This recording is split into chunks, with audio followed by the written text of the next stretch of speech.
সকলোকে পুনৰবাৰ স্বাগতম জনাইছোঁ আসাম কিউব চেনেলটোলৈ। আজি এইটো ভিডিঅ'ত আমি এডভান্স আসামিছৰ 2011 চনৰ পৰা আৰম্ভ কৰি 2024 চনলৈকে যিমানবোৰ 1 মাৰ্কছৰ কুৱেশ্যনছ আহিছে সেইবিলাকৰ উত্তৰ চাম। তো বলা পলম নকৰাকৈ ভিডিঅ'টো আৰম্ভ কৰোঁ। বৰ্ষা বৰ্ণন কাব্যাংশ কোনখন মূল পুথিৰ পৰা অনা হৈছে? উত্তৰটো দিয়া আছে, ধুনীয়াকৈ লিখি ল'ব। প্ৰতিমাৰ খনিকৰ কথাষাৰে কাক বুজায়? উত্তৰটো দিয়া আছে, লিখি ল'ব। থপিতৰা কাৰ ৰচনা? নিবুকা চামোন শব্দৰ অৰ্থ কি? নিৰ্মলা নাটকখনৰ ৰচক কোন? বিহুৰ আগদিনাখন কি বোলে? ৰূপায়ে সুধাচং বাবুক ক'ত লগ পাইছিল? যোগেশ দাসে কোনখন গল্পপুথিৰ বাবে সাহিত্য একাডেমি বঁটা লাভ কৰিছিল? তাৰপিছৰ প্ৰশ্নটো হ'ল হোমেন বৰগোহাঁই ৰচিত এখন গল্পপুথিৰ নাম লিখা। বিভিন্ন কোৰাছ। তাৰপিছত এইটো অংশৰ পৰা আৰম্ভ হৈছে 2012 চনত অহা প্ৰশ্নৰ উত্তৰসমূহ। জয়মতী কথাছবি কিমান চনত নিৰ্মাণ কৰা হৈছিল? উত্তৰটো দিয়া আছে, লিখি ল'ব। অসমীয়া সাহিত্যত অসম কেশৰী বুলি কাক আখ্যা দিয়া হয়? উত্তৰটো দিয়া আছে, লিখি ল'ব। ডিম্বেশ্বৰ নেওগৰ জন্ম কোন গাঁৱত হৈছিল? কোনখন উপন্যাসত প্ৰথমবাৰৰ বাবে বিহু নাচ আৰু বিহুগীতৰ বহুল বৰ্ণনা পোৱা যায়? তাৰপিছৰ প্ৰশ্নটো হৈছে লক্ষ্মীনাথ বেজবৰুৱাৰ কবিতা পুথিখনৰ নাম কি? কবিতা পুথিখনৰ নাম হ'ল দমকলি। তাৰপিছত লেমটৌ শব্দৰ অৰ্থ কি? ইয়াত দিয়া আছে, ধুনীয়াকৈ লিখি ল'ব। ৰূপায়ে দীনবন্ধু উকীলক কি বুলি সম্বোধন কৰিছিল? দিয়া আছে, লিখি ল'ব। বলোৰাম মেধিয়ে শেষত হাতীটোক কাক দান কৰিছিল? তাৰপিছত বাপধন আৰু ৰাতিয়া কোন? ইয়াৰ উত্তৰটো ধুনীয়াকৈ দিয়া হৈছে, লিখি ল'ব। তাৰপিছত পদম কুঁৱৰীৰ ৰচক কোন? তাৰপিছৰ প্ৰশ্নটো হৈছে সাতসৰী গল্পপুথিৰ লেখক কোন? তাৰপিছৰ প্ৰশ্নটো হৈছে অপূৰ্ণৰ কোন শ্ৰেণীৰ ৰচনা? তাৰপিছত জোনাকী কাকতৰ প্ৰথম প্ৰকাশ কিমান চনত হৈছিল? মনোমতী কাৰ ৰচনা? তাৰপিছৰ এইটো অংশৰ পৰা আৰম্ভ হৈছে 2023 চনত অহা প্ৰশ্নৰ উত্তৰসমূহ। জোনাকী কাকতত প্ৰথম বছৰৰ প্ৰথম সংখ্যাক প্ৰকাশ পোৱা চন্দ্ৰকুমাৰ আগৰৱালাৰ কবিতাটিৰ নাম লিখা। এইটো হ'ল বনকুঁৱৰী। তাৰপিছত ইন্দ্ৰামালতী কথাছবিৰ নিৰ্মাতা কোন? জ্যোতিপ্ৰসাদ আগৰৱালা। ডিম্বেশ্বৰ নেওগৰ পিতৃৰ নাম কি আছিল? মাণিক চন্দ্ৰ নেওগ। বুৰঞ্জী শব্দটো কোন ভাষাৰ? বুৰঞ্জী শব্দটো টাই ভাষাৰ পৰা অহা। তাৰপিছত কোনখন অসমীয়া উপন্যাসত প্ৰথম বিহু নাচ আৰু গীত সম্পৰ্কে বৰ্ণনা পোৱা যায়? মিৰি জীয়ৰীত। তাৰপিছৰ প্ৰশ্নটো হ'ল কল্পতৰু কি? কল্পতৰু হ'ল সকলো কামনা পূৰণ কৰা স্বৰ্গৰ এজোপা গছ। তাৰপিছত হোমেন বৰগোহাঁইৰ কাব্য সংকলনৰ নাম লিখা দিয়া আছে। তাৰপিছৰ প্ৰশ্নটো হ'ল যোগেশ দাসে সাহিত্য একাডেমি বঁটা লাভ কৰা গল্প সংকলনখনৰ নাম কি? তাৰপিছত সাধনা গ্ৰন্থৰ ৰচক কোন?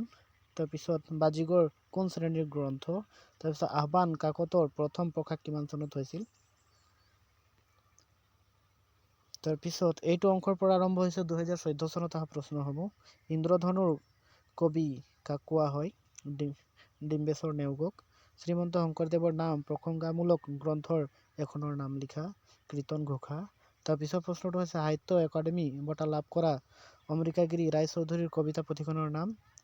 বেদনাৰ উল্কা। তাৰপিছত বৈদিক সাহতীৰ অন্তিম ভাগৰ নাম কি? ইয়াত দিয়া আছে, লিখি ল'ব। লক্ষ্মীধৰ শৰ্মাৰ এখন গল্পপুথিৰ নাম লিখা। দিয়া আছে, লিখি ল'ব। ডক্টৰ প্ৰফুল্ল দত্ত গোস্বামীৰ জন্মস্থানৰ নাম লিখা। তাৰপিছত কপিলী পৰিয়া সাধুৰ লেখক কোন? তাৰপিছত হোমেন বৰগোহাঁইৰ এখন আত্মজীৱনীমূলক গ্ৰন্থৰ নাম লিখা। তাৰপিছত লক্ষ্মীনাথ বেজবৰুৱাৰ উপন্যাসৰ নাম লিখা। তাৰপিছত প্ৰশ্নটো হ'ল অসমীয়া সাহিত্যত প্ৰথম উপন্যাসৰ নাম লিখা। এইটো ভানুমতী হ'ব। তাৰপিছত প্ৰশ্নটো হ'ল ৰজনীকান্ত বৰদলৈৰ জনজাতীয় জীৱনক লৈ ৰচনা কৰা উপন্যাসৰ নাম কি? মিৰি জীয়ৰী। তাৰপিছত শৰৎচন্দ্ৰ গোস্বামীৰ এখন চুটিগল্প পুথিৰ নাম লিখা। এইটো হ'ল বাজিগৰ। তাৰপিছত এইটো অংশৰ পৰা আৰম্ভ হৈছে 2015 চনত অহা প্ৰশ্নৰ উত্তৰসমূহ। তোমাৰ পাঠ্যপুথিত থকা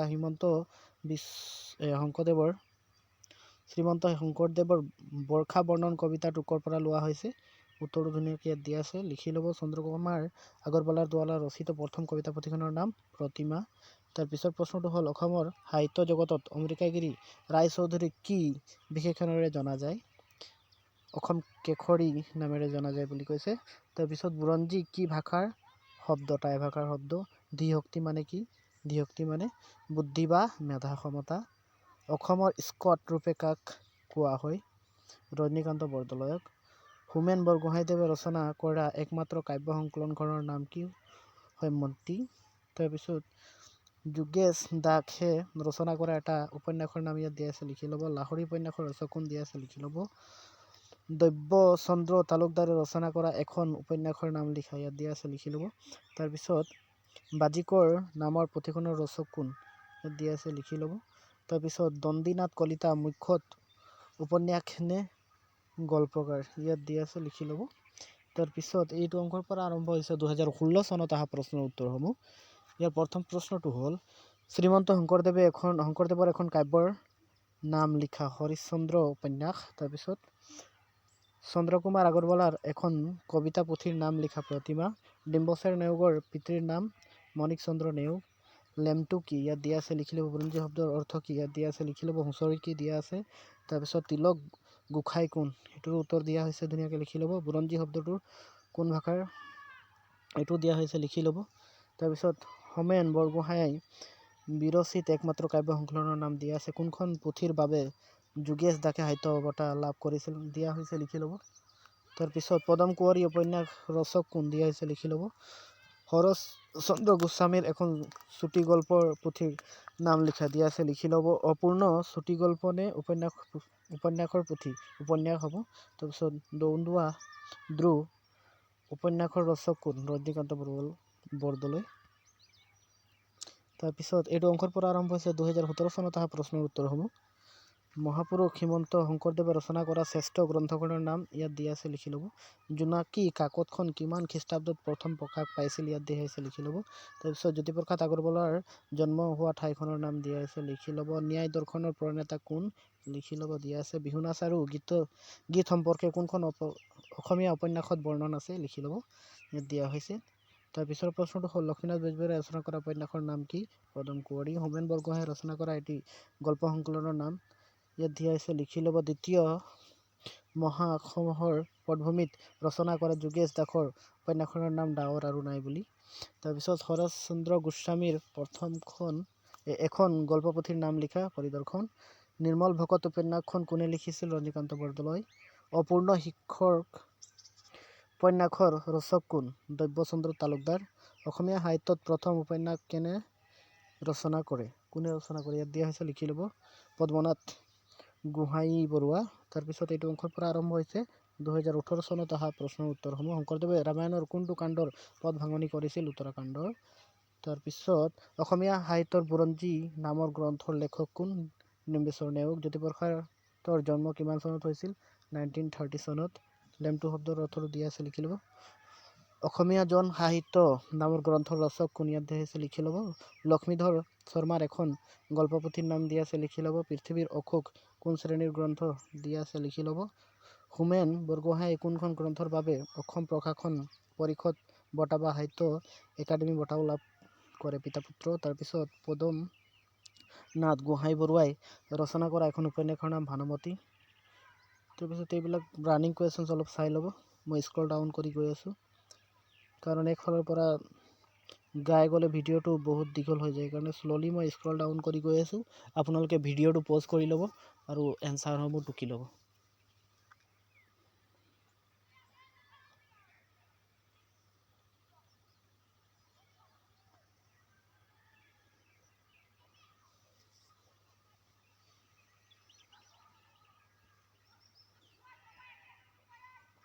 এইটো অংশৰ পৰা আৰম্ভ হৈছে 2020 চনত অহা প্ৰশ্নৰ উত্তৰসমূহ।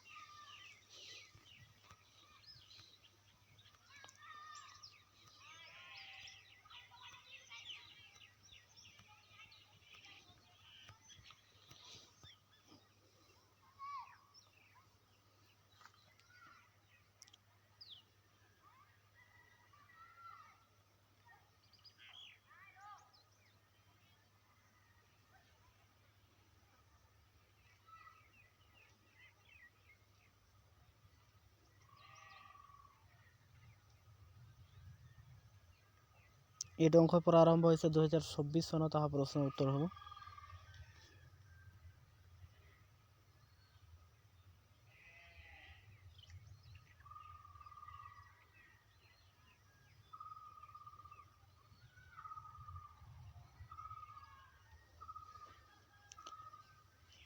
এইটো ভিডিঅ'ৰ যদি PDF কাৰোবাক লাগে তেনেহ'লে ডিছক্ৰিপশ্যনত একটা নম্বৰ দিয়া হ'ব, আপোনালোকে সেইটো হোৱাটছআপত কণ্টেক্ট কৰি PDF ল'ব পাৰিব।